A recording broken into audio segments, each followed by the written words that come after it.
저는 아버지 얼굴을 알지 못합니다. 왜냐하면 제가 사생아는 아닌데요. 제가 태어났을 때 아버지가 바로 돌아가셨기 때문에 아버지를 본 적이 없어요, 얼굴을. 1살 때니까 아마 눈을 뜨고 얼굴을 마주 대한 적은 있을 것 같은데 기억에 남아 있지 않죠. 알지 못할 때였으니까.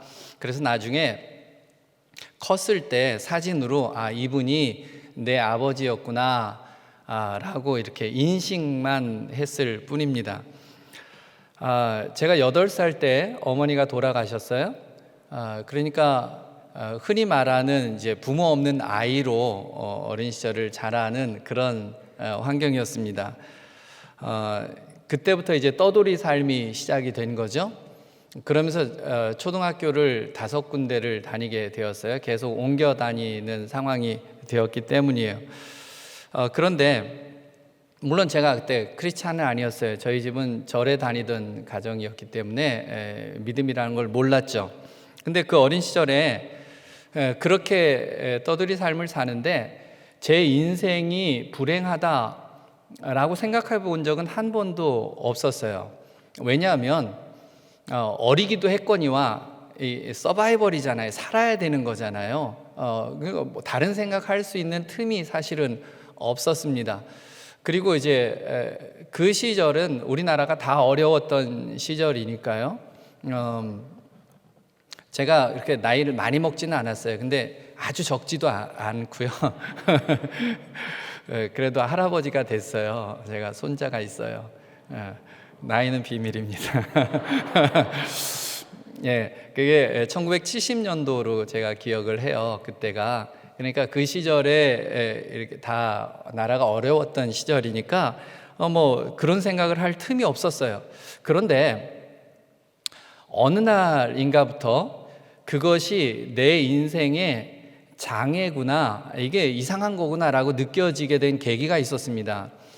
당시에 학교를 가면 학교에서 학기 초에 항상 가정 환경을 조사를 했어요. 근데 당시에는 어떻게 조사를 했냐면 무식하게 이렇게 조사했어요. 선생님이 종이 하나를 딱 가지고 이제 학생들이 다 앉아 있으면 묻는 거예요. 집에 트랜지스터 라디오 있는 사람 손들어.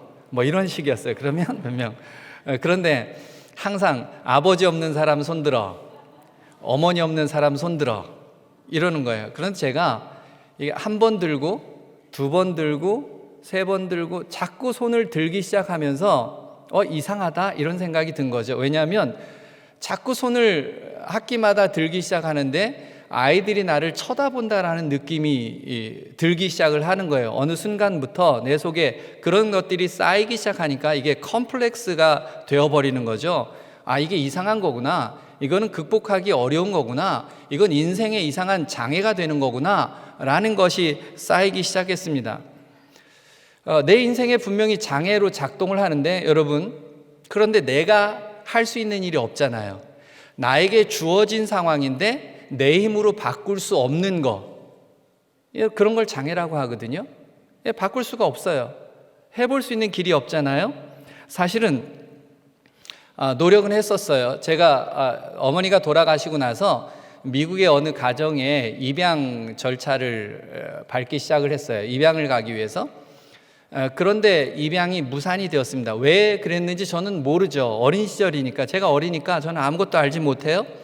나중에 커서 제가 그런 생각을 하죠. 하나님이 나를 이렇게 목사로 만드시려고 그렇게 하셨나 보다. 그냥 그렇게 제가 생각하는 거예요. 그때 제가 입양 갔으면 김종원 목사님보다 영어 훨씬 잘했을 거예요. 그것도 무산이 됐어요. 근데 그때 제가 입양 가기 위해서 찍었던 명함판 사진이 한 장 있는데 그게 제 어린 시절의 유일한 사진입니다. 지금까지 가지고 있는. 그것도 무산이 됐어요. 그래서 이제 그 다음에 제가 스님하고 절에서 함께 살았는데 늘 절에서 절 다니던 가정이었으니까, 절떡 먹고 놀던 이런 아이였으니까 친하게 지내던 여자 스님이 자기랑 살자는 거예요. 그래서 그 스님과 너무 좋잖아요. 스님과 함께 같이 이제 살기 시작했어요. 그런데 산속에 있는 절이 아니었고요. 우리로 얘기하면 개척교회 같은, 그래서 동네에 조치원으로 기억이 되는데 동네에 초가집이 하나 있고 그 방 하나에 불상을 차려놓은 그런 스님이셨어요. 그래서 그 스님과 함께 지내는 거예요. 제가 몸이 아프면 불상 앞에 저를 이렇게 눕게 했던 이런 기억들이 조금씩 나요. 그런데 1년 정도 지났을 때 그 스님이 여자 스님이었는데 자기 보고 엄마라고 부르라는 거예요. 여러분, 그런데 제가 아무리 1년을 같이 지냈다고 스님한테 제가 엄마라고 부를 수 없잖아요. 그래서 나는 그렇게 할 수 없습니다. 우리 헤어집시다. 그러고 깨끗하게 연을 끊었어요. 그러면서 이제 저의 떠들이 삶이 시작이 됐죠. 여러분, 그런데 제가 이제 목회자가 되고 목사가 되고 목회를 하면서 많은 분들을 만나면서 제가 한 경험이 뭐냐면, 사람은 누구나 다 시기나 상황이나 환경이 다를 뿐이지 자기 힘으로 어떻게 할 수 없는 장애물을 살면서 만나는구나 하는 것을 알게 되었습니다. 성경을 연구하다 보니까 성경에서도 하나님 앞에 정말 멋지게 쓰임받은 하나님의 사람들조차도, 위대한 하나님 사람들조차도 그들의 생애 가운데 자신의 힘으로 어떻게 할 수 없는 장애물들을 다 경험을 하는구나 하는 것을 보게 되었습니다. 그 대표적인 사람 중에 하나가 오늘 제가 읽은 여러분들이 함께 나눈 바울이라는 사람입니다. 성경을 보니까 바울도 두 가지 장애를 가지고 있었더라고요.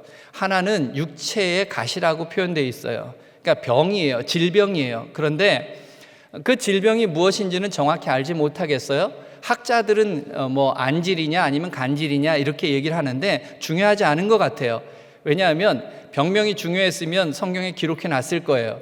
근데 바울에게 있어서는 병명이 중요한 게 아니라 병에 걸렸는데 자기 힘으로 의술로 어떻게 할 수 없는 상황이라는 거예요.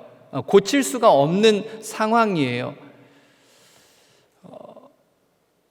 그래서 하나님 앞에 바울이 기도하는 거잖아요. 그러니까 성경에 보니까 3번이나 기도했대요. 이게 딱 3번을 한 것인지 반복적으로 그렇게 기도했다는 것인지 정확히 모르겠지만 아무튼 그 문제 가지고 바울은 계속 매달렸다는 뜻이에요.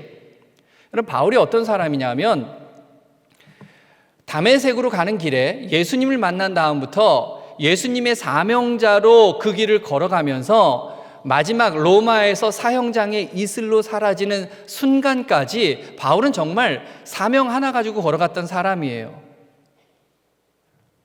그러니까 성경 어디에도 보면 바울이 13권의 성경을 썼는데 바울이 쓴 성경을 보면 어느 곳에서도 자기 자신을 위해서 기도하는 내용이 나오질 않아요. 그런데 딱 한 곳, 이곳에서 자신의 문제 가지고 하나님 앞에 해결해 달라고 그것도 반복적으로 기도하고 있다는 거예요. 그 말은 무슨 뜻이냐면 정말 이 문제만큼은 바울에게 있어서는 감당 못하겠다 이런 의미예요. 이거 해결 안 되면 아무것도 할 수 없습니다. 사역이고 뭐고 나 다 내려놓겠습니다 라는 뜻이에요. 그래서 하나님 앞에 그렇게 기도했다는 거예요. 또 한 가지 장애가 있었는데 환경적인 장애였더라고요. 보니까 바울이 금방 말씀드린 대로 사명자의 길을 걸어가면서 가는 곳마다 핍박과 박해와 어려움과 고난에 놓여 있었어요. 제가 목사로 살지만 이 바울의 인생을 이렇게 살펴보면 좀 미안해요. 왜냐하면 그냥 제 생각에 바울이 사명자의 길을 걸어가면서 단 하루라도 편하게 발 뻗고 잠을 잔 적이 있을까 이런 생각이 들 정도예요. 그런데 저는 어제도 편안하게 잤거든요. 좀 미안한 마음이 들어요. 그런데 바울이 자기 인생을 어떻게 살았느냐 하는 것을 자기 입으로 고백하는데 우리가 읽은 오늘 성경 그 앞에 11장에 보면 고린도후서 11장 23절부터 27절인데 한번 제가 읽어보도록 하겠습니다. 그들이 그리스도의 일꾼이냐 정신없는 말을 하거니와 나는 더욱 그러하도다. 내가 수고를 넘치도록 하고 옥에 갇히기도 더 많이 하고 매도 수없이 맞고 여러 번 죽을 뻔하였으니 유대인들에게 40에서 하나 감한 매를 5번 맞았으며 3번 태장으로 맞고 1번 돌로 맞고 3번 파선하고 일주야를 깊은 바다에서 지냈으며 여러 번 여행하면서 강의 위험과 강도의 위험과 동족의 위험과 이방인의 위험과 신의 위험과 광야의 위험과 바다의 위험과 거짓 형제 중에 위험을 당하고 또 수고하며 애쓰고 여러 번 자지 못하고 줄이며 목마르고 여러 번 굶고 춥고 헐벗었노라.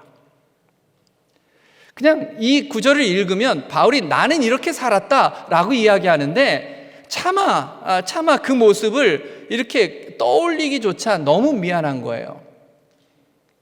저도 어린 시절에 너무 배가 고파서 황토를 캐서 이렇게 먹은 적이 있어요. 예.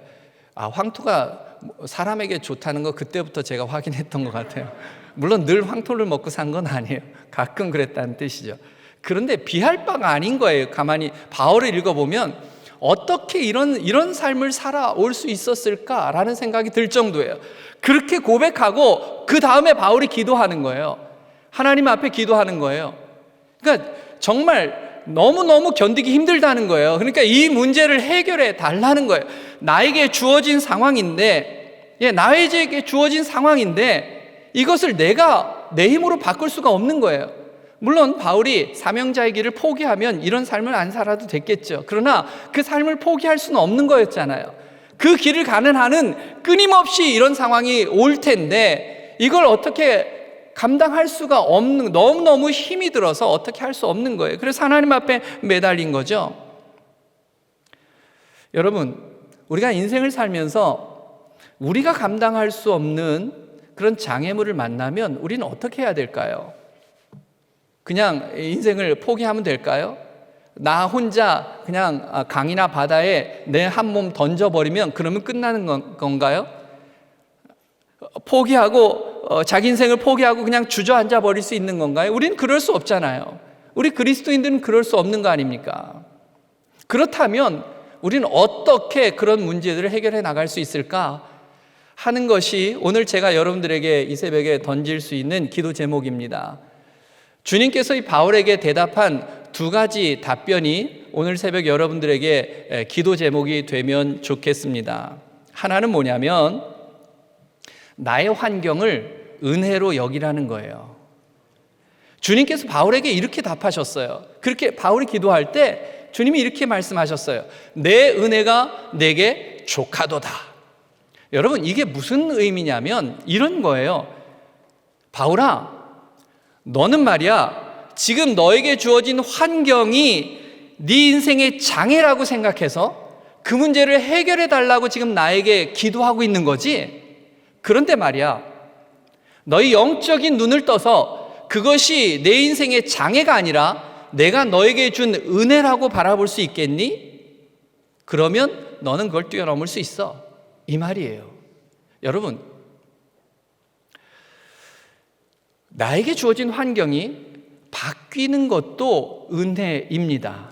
그런데 나의 환경이 아무리 기도해도 뭐 어떻게 내가 손을 쓸 수 없어서 그냥 그대로 여전히 놓여 있지만 그것을 어느 순간 나의 영적인 눈을 떠서 그것이 내 인생의 장애가 아니라 하나님이 나에게 주신 은혜라고 바라볼 수 있다면 어떤 장애도 뛰어넘을 수 있습니다.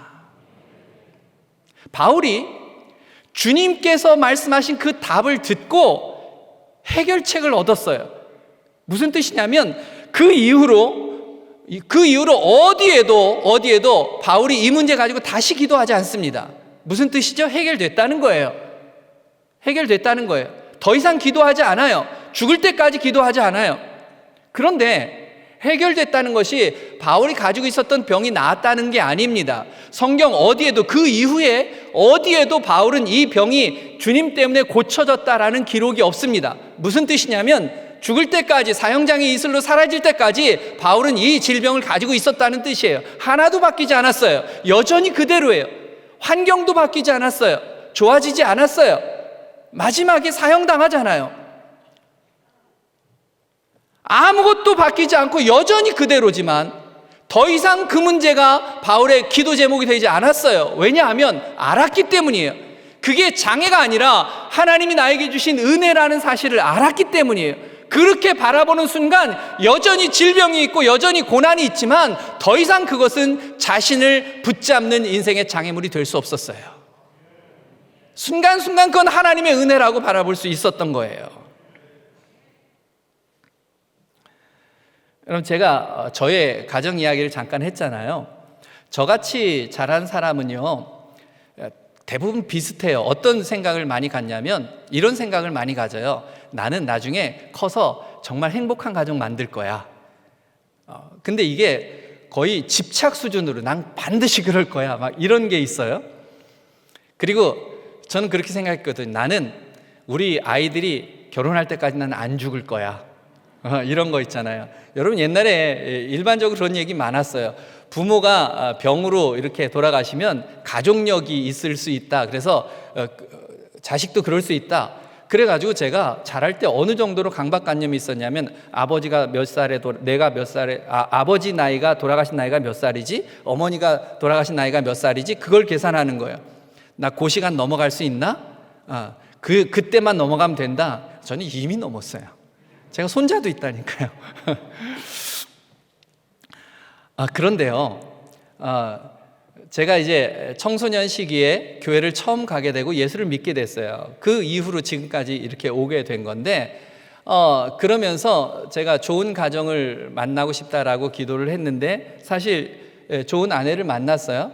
교회에서, 같은 교회에서 1년 후배 아내를 만났는데, 저는 제가 처음 믿는 사람이잖아요. 1대잖아요. 제 아내는 4대째 예수 믿는 가정이에요. 그래서 딸을 둘을 낳았습니다. 뭐 다 컸어요. 큰 딸은 결혼했고 둘째는 아직 결혼을 하지 않았어요. 그런데 그냥 교인들이나 사람들이 볼 때도 목사님 가정 참 행복해 보여요. 참 평안해요. 좋아요. 이렇게 얘기를 들을 정도로 큰 문제 없이 우리 아이들도 잘 자랐어요. 그런데 여러분, 아무리 착하다 그래도 튈 때가 있지 않습니까? 어릴 때 자녀들이 자랄 때 튈 때가 있어요. 근데 아이가 딱 튀면 제가 움찔하는 거예요. 혼을 내야 되는데 혼을 내지 못하고 움찔해요. 왜 그런가? 그때 생각이 드는 게 뭐냐면 이거였어요. 내가 아버지로 뭘 잘못했나? 이런 생각이 혼자 드는 거예요. 그래서 혼을 못 내는 거예요. 여러분, 사람은 사랑을 받아야 줄 아는 거거든요. 그게 원리잖아요. 그런데 저는 한 번도 자라면서 아버지가 가정에서 어떻게 하는 건지를 본 적이 없어요. 한 번도 본 적이 없잖아요. 그러니까 내가 아버지로서 하는 게 이게 맞는 건가? 라는 생각이 자꾸 드는 거예요. 아이들이 튈 때마다 움찔하는 거예요. 이제 미국에서 제가 사역을 할 때 새벽에 이렇게 예배를 마치고 친구 목사와 함께 설렁탕 집에 갔어요. 그래서 아침에 설렁탕을 먹으면서 친구 목사에게 제가 그냥 편안하게 이 이야기를 한 거예요. 나 사실 좀 하나 해결이 안 된 게 있는데 뭐 이런 거 얘기를 했어요. 그랬더니 그 친구가 저에게 이렇게 얘기를 하는 거예요. 야, 김 목사, 그러니까 너처럼 완벽한 아버지가 없잖아. 그런 거예요. 무슨 말이야? 그랬더니 너는 한 번도 일그러진 아버지를 경험한 적이 없잖아. 맞아요. 저는 한 번도 뭐 술 먹고 자식을 때린다든지 부부싸움 한다든지 욕하는 아버지를 경험한 적이 없어요. 일그러진 아버지를 경험한 적이 없어요. 근데 이렇게 얘기를 하는 거예요. 네가 경험한 아버지는 하나님밖에 없잖아. 맞아요. 제가 중학교 2학년 때 처음 교회 가니까 기도할 때는 손을 이렇게 하는 거야. 눈 뜨고 아멘 하면 눈 뜨는 거야. 기도할 때 이렇게 시작을 했어요. 신앙생활을. 가만히 생각해 보니까 제가 제 입으로 아버지라고 부른 분은 하나님밖에 없더라고요, 사실은. 그러니까 하나님만이 나의 아버지였어요. 그런데 하나님처럼 완벽한 분이 없잖아요. 그러니까 그 완벽한 아버지만 경험했으니 너처럼 완벽한 아버지가 어딨냐? 이렇게 얘기를 한 거예요. 맞잖아요. 제가 설렁탕을 먹다가 할렐루야 하고 소리를 쳤어요. 제가 가만히 있을 수 없잖아요. 그래서 그날 집에 갔어요. 집에 가서 우리 딸 둘을 앞에 불렀어요. 앉아, 여기 앉아. 그리고 제가 선언을 했어요. 잘 들어, 얘들아. 너네 앞에 있는 아버지처럼 세상에서 완벽한 아버지는 없어. 제가 선언을 했어요. 그리고 나서는 제가 담대해졌어요. 아이들이 가끔 튀면 이제 혼을 내기 시작했어요. 아버지가 오라. 네가 잘못한 거야. 이렇게 혼을 내기 시작했어요. 그때 제가 깨달은 게 오늘 이 말씀이에요. 여러분, 제 환경이 바뀐 건 아무것도 없어요. 달라진 게 하나도 없어요. 그런데 저는요, 그동안에 내 인생에 그걸 장애라고 생각을 했어요. 왜냐하면 제가 이제 학생 시절에 교회를 다니면 제가 제일 힘들었던 게 어버이 주일이었어요. 어버이 주일날은 뭐 지금 생각하면 당연해요. 그리고 저도 당연하게 그렇게 설교를 해요. 근데 어버이 주일 때 되면 목사님이 설교를 하는데 항상 그 얘기를 하셨어요. 내가 여기까지 오게 된 거 우리 어머니의 기도 때문입니다. 맞잖아요. 여러분, 어머니가 기도가 중요합니다. 이런 특세 때 저도 부모의 새벽 기도, 자녀의 평생 축복 막 이러잖아요. 자녀의 새벽 기도, 부모의 노후 대책 막 이렇게 외치고. 예, 그게 중요하다는 거예요. 맞는 말이었어요. 그런데 그 맞는 설교를 듣는 저는 싫었거든요.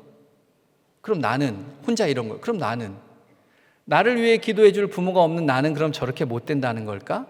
아주 싫었어요. 여러분, 그래서 저도 지금 분명히 올바른 진리를 이야기하고 성경의 진리를 선포해야 되지만 내가 맞는 성경의 진리를 선포할 때도 그것 때문에 혹시 힘들고 아파하는 교인들이 있다는 걸 저도 알아요. 하지만 안 할 수는 없어요. 맞는 말이니까. 좀 싫었거든요. 근데 그래서 제가 목사가 된 다음에는 하나님 앞에 이런 얘기를 많이 했어요. 땡깡을 부린 거죠. 하나님, 내가 분명히 나를 목사로 만들 계획이 하나님 내가 태어날 때부터 있었다는 게 성경의 원리인데 읽어보니까 그럼 하나님 그런 계획을 가지고 계셨으면 최소한 내가 부모에게 전도할 수 있는 기회는 나에게 줘야지. 그 기회조차 앗아가면 나중에 내가 목사가 돼가지고 사람들 앞에 우리 부모는 지옥 갔다 맨날 이래야 되게 왜 만드냐고 속상하게. 나를 목사로 만들 거면 부모님을 좀 살려둬 가지고 내가 전도 한번 해볼 수 있는 기회라도 나에게 줘야 되는 거 아닙니까? 약이 올라가지고 막 그런 기도를 했었거든요. 그런데 그날 제가 깨닫고 나서 이 사실을 보고 그것이 나에게 장애가 아니라 은혜라고 바라보는 순간 제가 정직하게 이렇게 하나님 앞에 기도했어요. 하나님, 내 부모를 일찍 데려가신 것을 감사합니다. 여러분, 참 희한하죠? 그렇게 기도하는데 이분 감사합니다 이렇게 기도하는데 눈에서는 막 눈물이 흐르는 거예요. 이해할 수 있겠어요? 예, 그 다음부터 제가 자유로워졌어요. 더 이상 그건 장애가 내 인생의 장애가 될 수 없다. 예, 그건 하나님이 주신 은혜다. 뛰어넘을 수 있다. 예, 아무렇지도 않은 거예요. 그래서 지금도 이렇게 여러분들 앞에 막 얘기하잖아요. 예, 얘기할 수 있는 거예요. 하나도 달라진 것이 없어요. 그러나 내가 장애로 생각되는 것이 아무것도 안 달라져도 그것이 나의 영적인 눈을 들어서 그것이 장애가 아니라 하나님이 나에게 주신 은혜라고 바라볼 수만 있으면 우리는 환경이 변하지 않아도 장애물을 뛰어넘을 수 있습니다. 제가 어느 날 한 시를 읽었는데 작자 미상의 시예요. 참 좋았어요. 제가 여러분들에게 소개를 할게요. 내 등에 짐이 없었다면 이라는 시예요. 내 등에 짐이 없었다면 나는 세상을 바로 살지 못했을 겁니다. 늘 조심하면서 바르고 성실하게 살아왔습니다. 이제 보니 내 등의 짐은 나를 바르게 살도록 한 귀한 선물이었습니다. 내 등에 짐이 없었다면 나는 사랑을 몰랐을 것입니다. 내 등에 있는 짐의 무게로 남의 고통을 느꼈고 이를 통해 사랑과 용서도 알았습니다. 이제 보니 내 등의 짐은 나에게 사랑을 가르쳐준 귀한 선물이었습니다. 내 등에 짐이 없었다면 나는 아직도 미숙하게 살고 있을 겁니다. 내 등에 있는 짐의 무게가 내 삶의 무게가 되어 그것을 감당하게 하였습니다. 이제 보니 내 등의 짐은 나를 성숙시킨 귀한 선물이었습니다. 내 등에 짐이 없었다면 나는 겸손과 소박함의 기쁨을 몰랐을 것입니다. 내 등의 짐 때문에 나는 늘 나를 낮추고 소박하게 살았습니다. 이제 보니 내 등의 짐은 나에게 기쁨을 전해준 귀한 선물이었습니다. 물살이 센 냇물을 건널 때는 등에 짐이 있어야 물에 휩쓸리지 않고 화물차가 언덕을 오를 때는 짐을 실어야 헛바퀴가 돌지 않듯이 내 등의 짐이 나를 불의와 안일의 물결에 휩쓸리지 않게 했으며 삶의 고개 하나하나를 잘 넘게 하였습니다. 모든 짐들이 내 삶을 감당하는 힘이 되어 오늘도 최선의 삶을 살게 합니다. 여러분, 제가 믿는 하나님은요 이런 분이에요. 너무너무 좋으신 분이시기 때문에 내가 지쳐 쓰러져서 걷지 못할 정도가 되면 나를 안고서라도 가시는 분이세요. 그게 내가 믿는 하나님이에요. 그런데 그 좋은 하나님이 어느 날은 내가 너무 힘들어서, 너무 감당할 수 없어서, 잠을 잘 수가 없어서 밤을 지새우며 눈물을 흘리며 하나님 앞에 이 문제 해결해 달라고 기도하는데도 내 소리를 듣지 못한 것처럼 아무것도 바뀌지 않고 여전히 그대로 놓여 있을 때가 있어요. 여러분 아세요? 기도하면 살겠다는 걸 알겠는데 너무 힘들면 기도가 안 나오는 거.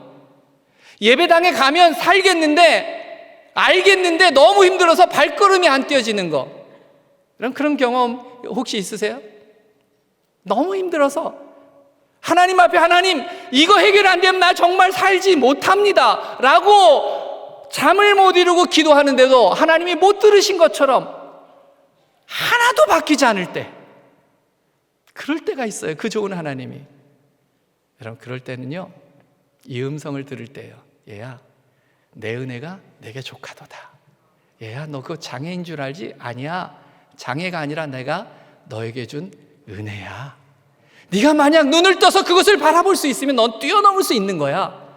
사랑하는 여러분, 오늘 이 자리에 계신 여러분들이 어쩌면 그런 장애물을 이미 경험한 분들이 있을 거고, 어쩌면 지금 시간이 그런 상황에 놓여 있는 분이 있을지 모르겠고요. 우리 자녀들은 앞으로 그런 시기가 반드시 올지 모르겠어요. 여러분 그럴 때 하나님의 음성이 여러분 마음속에 깊이 새겨지는 그 은혜가 있기를 바랍니다.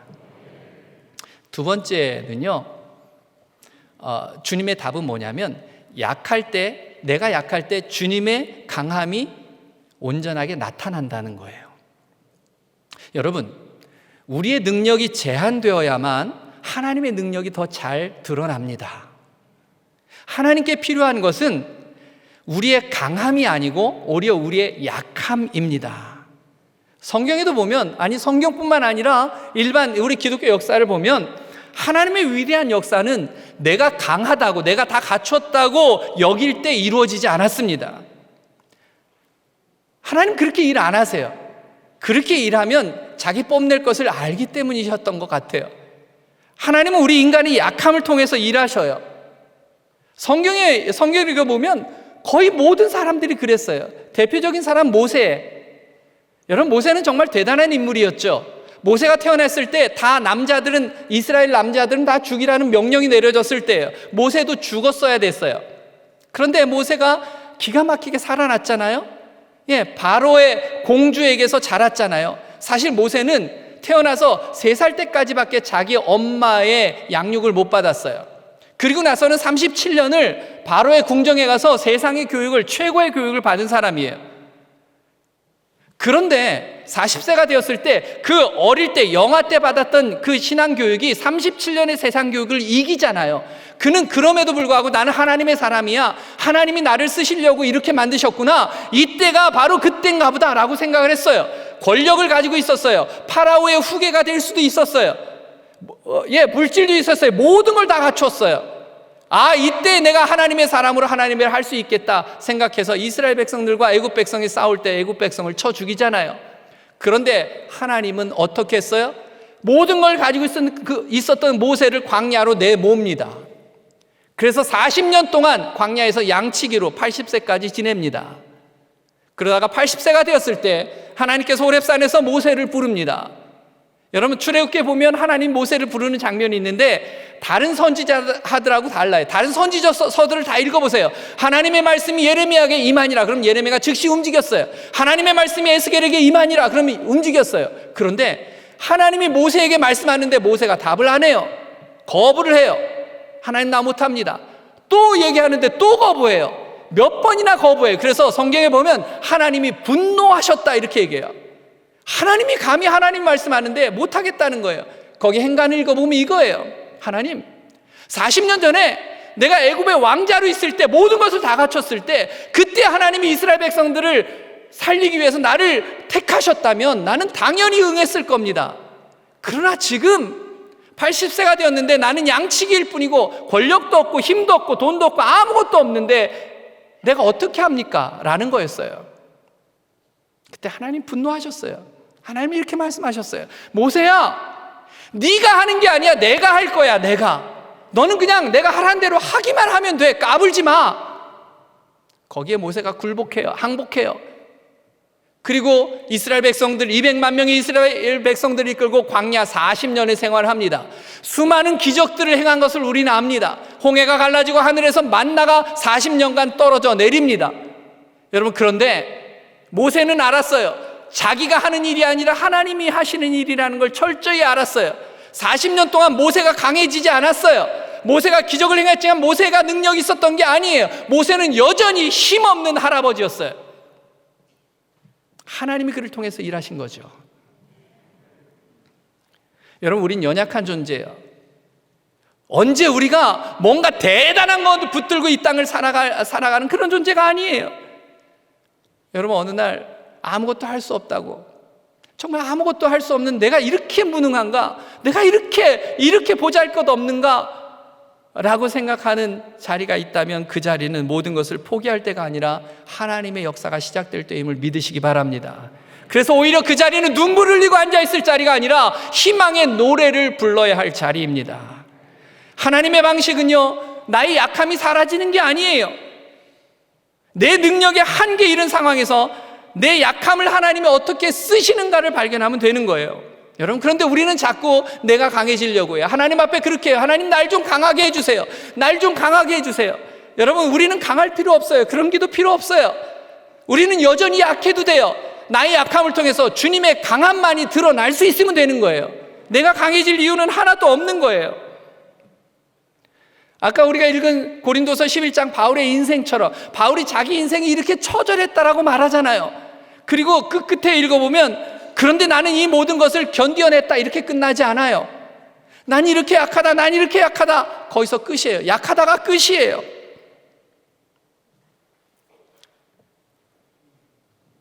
주님께서 바울에게 말씀하셨어요. 너의 그 약함을 통해서 나의 강함이 온전하게 드러날 거야. 바울이 답을 얻었어요. 그래서 바울은 그 다음에 고백합니다. 뭐라고 고백합니까? 나는 이제 나의 약함을 자랑하노라. 왜냐하면 나의 약함을 통해서 하나님이 드러날 것이니까. 바울이 그렇게 기도했는데, 나의 약함을 없애달라고 기도했는데, 주님의 답은 너의 약함을 없애주는 게 아니라 그대로 놔둘 거야. 그래, 너를 통해서 나의 강함이 드러날 거야. 바울은 알았어요. 그래서 나는 나의 약함을 자랑하고 더 이상 강해지려고 기도 안 했어요. 강하게 해달라고 기도 안 했어요. 그리고 강해지려고 하지도 않았어요. 자기는 여전히 연약해도 되는 거예요. 죽을 때까지 연약한 존재였어요.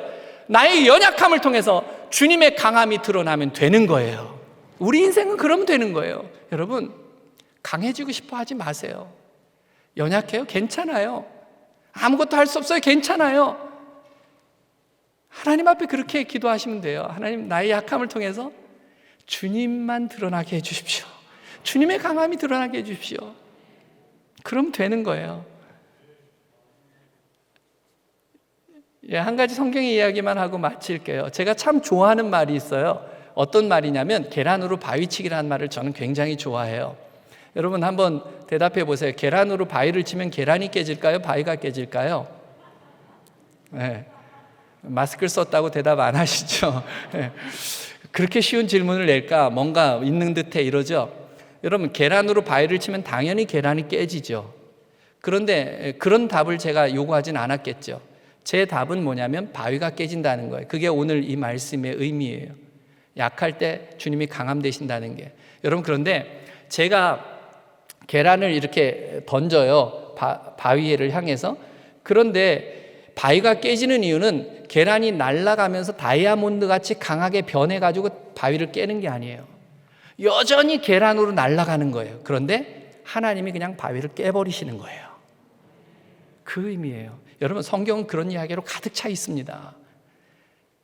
대표적인 이야기, 우리 아이들에게 참 주일학교에서 많이 하는 이야기, 다윗과 골리앗 이야기가 그거 아니에요? 17살짜리 소년이, 전쟁도 한번 경험한 적이 없는 소년이, 양치기 했던 소년이 갑옷도 맞는 게 없어서 입을 수가 없어서 그냥 양치기 복장으로 물맷돌, 매끈매끈한 돌 5개 주머니에 넣어가지고 물매 하나 들고, 상대는 평생을 전쟁터에서 승리했던 장수 골리앗, 3m에 가까운 거인, 모든 갑옷으로 창으로 찔러도 들어가지 않는 갑옷을 입고 앞에 방패막이가 따로 서서 남아있는 건 오직 얼굴. 상대가 됩니까? 계란으로 바위치기죠. 그러니까 자기 앞에 오는 다윗을 보면서 골리앗이 뭐라 그랬어요? 너 나를 강아지로 생각하고 오는 거냐? 강아지 잡으러 오는 거냐? 이랬어요. 여러분, 그런데 결과를 알아요. 다윗이 돌을 던졌는데 여기에 박혔어요. 골리앗이 쓰러졌을 때 가서 칼을 빼가지고 그냥 거버린 거죠. 이겼어요. 알아요. 그럼 어떻게 이런 일이 가능할까요? 이게 무슨 우화입니까? 답은 딱 하나예요. 뭔지 아세요? 이거예요. 다윗이 목동으로 지내면서 사자와 곰도 물리쳤어요. 능력이 있었다고 칩시다. 열심히 훈련해서 물맷돌로 던지면 돌멩이가 그냥 날아가서 원하는 데 다 맞출 수 있어요. 우리나라 유현진 선수처럼 시속 그렇게 나오진 않지만 시속 160km를 던진다고 칩시다. 그래가지고 포수가 원하는 대로 딱딱딱딱 제구력이 너무 좋아서 거기 정확하게 던질 수 있는 정도의 능력이 있다고 다윗이 칩시다. 그래서 달려가면서 던져도 골리앗의 여기를 맞출 수 있는 실력은 있다고 칩시다. 그랬을 거예요. 그런데 여러분, 그 물맷 돌이 매끈매끈한 돌이거든요. 그 돌이 여기에 딱 맞을 때 박혔대요. 여러분, 안 박힙니다. 돌멩이, 우리 머리가 얼마나 돌보다 단단한지 아세요? 안 박혀요. 여러분, 제 말을 믿기 어려우면 오늘 특세 마치고 가면서 돌멩이 들어가지고 서로 던져보세요. 다 튀어나옵니다. 이게 표창이 아닙니다.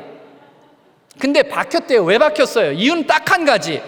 맞출 수는 있어요. 근데 여기 골리앗의 이마에 맞는 순간 하나님이 쑥 밀어 넣어서 그래요. 제가 신학교에 가서 이 얘기를 했던 교수님이 이단 아니래요. 우리 총신에서 인정받은 거예요. 다른 이유 있으면 대보세요. 여러분, 그게 다윗이 말한 거예요. 다윗이 이렇게 얘기했어요. 너는 칼과 단창을 가지고 나오지만 나는 내가 모욕하는 하나님의 이름으로 나아가는 거야. 내가 지금 던지는데 내가 던지는 게 아니야. 하나님이 너를 쓰러뜨릴 거야. 다윗은 상대가 안 됐어요. 여전히 연약한 계란 같은 존재였어요. 그러나 바위 같은 골리앗도 하나님이 쓰러뜨리시는 거예요. 여러분, 내가 약해도 나를 통해서 하나님이 강함 대신만 드러나면 되는 거예요. 여러분, 우리가 어떻게 저 거대한 세상 속에 나가서 연약한 그리스도인들을 어떻게 살아낼 수 있어요? 어떻게 상대할 수 있습니까? 그럼에도 불구하고 우리는 아침에 눈을 떠서 일어나서 두려워하지 않고 세상을 향해서 당당하게 걸어 나가요. 나는 연약한 존재입니다. 오늘도 바위 덩어리 같은 세상을 만나게 될 겁니다. 그러나 하나님, 두려워하지 않습니다. 나의 약함을 통해서 하나님의 강함이 드러나게 해 주십시오. 바위가 깨질 줄로 믿습니다. 사랑하는 여러분, 오늘 기도의 제목은 그것입니다. 우리 인생에 장애물이 생기고 어려움이 생겨도 할 수만 있으면 하나님이 다 제거해 주시면 좋겠어요. 저는 목사의 마음으로 늘 그래요. 그러나 어떤 때는 정말 울고불고 하나님 앞에 밤새 매달려도 여전히 변하지 않는 환경이 있을 때 좌절하고 절망하고 인생을 마감하는 것이 아니라 거기에서 하나님의 음성이 들려지는 시간 되길 바랍니다. 내 은혜가 내게 족하다. 너의 약함을 통해서 나의 강함이 온전하게 드러날 거야. 여러분, 그 메시지가 여러분 마음속에 새겨지기를 주님의 이름으로 축원합니다.